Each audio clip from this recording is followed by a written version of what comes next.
Uli na miss kita. Hala, ako din, be. Ang pangit mo pa rin. Hala, grabe. Ikaw din. Amoy bulok na bagang pa rin yung hininga mo. Gusto kitang sakalin. Ay, hala, be. Tingnan mo yan, oh. Di ba yan yung nagyabang sa JC na nagbakasyon daw siya sa ibang bansa? Oo, kilala ko yan. Pero isang linggo lang naman siya dun, eh. Hey, you two. What you are see? Ano daw? Oh, sorry, I forgot myself. You two don't understanding what to say to me because your English is disappear. Binahilo ako. Kailangan ako makasapak ng bobo. Nga lang akong bahala. Hoy, ang kapal ang mukha nito, pa English ka pa, ay mali-mali rin naman sinasabi mo. Saka isang linggo ka lang naman nagstay sa ibang bansa, pa ganyan-ganyan ka na, ay mukha ka pa rin naman talangka. What?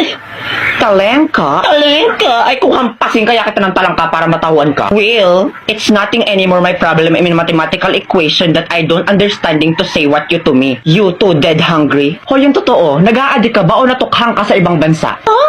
Why is me going to be addict?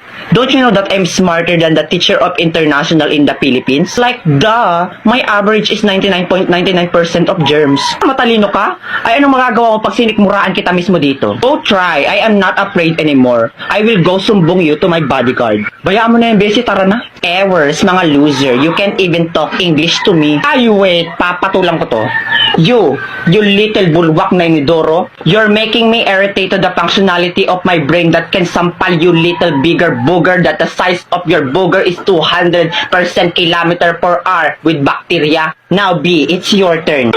Let me be the one to finish these cockroaches. Yeah, period. Galing mo talaga.